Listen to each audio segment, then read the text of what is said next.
When my mom was dying of cancer in 1981, our two daughters were one was 3 years old and the other had just been born.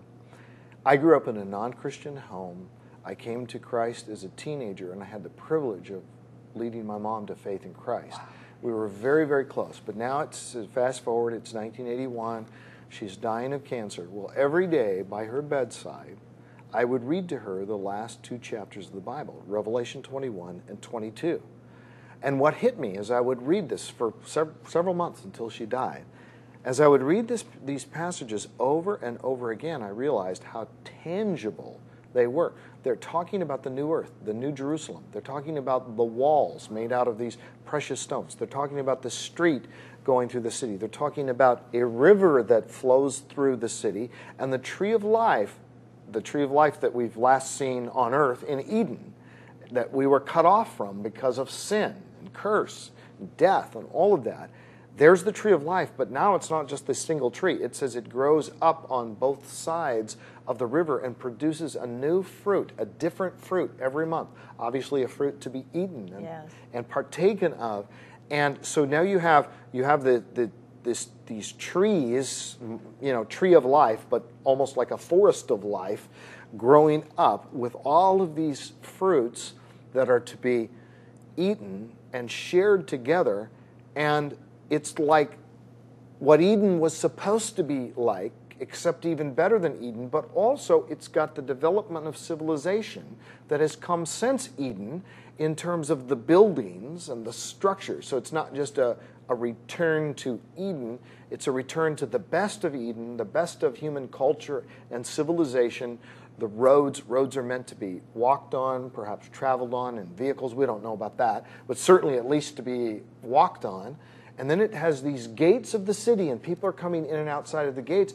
And I'm reading all this to my mother, and I'm thinking, this isn't like the heaven. I went to Bible college and seminary, great Bible college and seminary, but we only talked about the present heaven, the heaven you go to when you die. Right. What sometimes theologians call the intermediate heaven. Yes. And that's where, grandma dies, she goes to heaven. Yeah. Now she's with the Lord. Well, okay, that's right. And Paul says that's better by far. It's wonderful. I don't in any way minimize the wonders of the present heaven. Great place. But what we need to understand is that's not the ultimate heaven, because the ultimate heaven comes after the resurrection, where God in Revelation 21:3 says 3 times, I will come down to earth, this new earth, and I will dwell there with my people.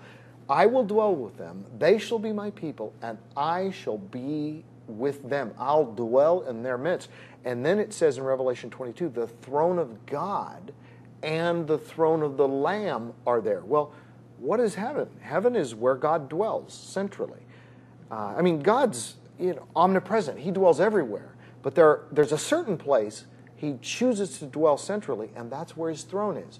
So we know that what God is saying in Revelation 21 is He creates new heavens and new earth, and now He's going to bring His throne down to, and He is going to dwell and be present with His people on the new earth forever. So it will be heaven on earth. Now, we can't make heaven on earth. So somebody hears the phrase, a Christian hears the phrase heaven on earth, you go, oh, there's never going to be heaven on earth because we can't bring that. Well, we can't bring it about, but God can, and that's His promise. And think about the Lord's Prayer. What's been prayed more often in all human history than the Lord's Prayer? Thy kingdom come, thy will be done on earth as it is in heaven. God is going to answer that prayer on the new earth.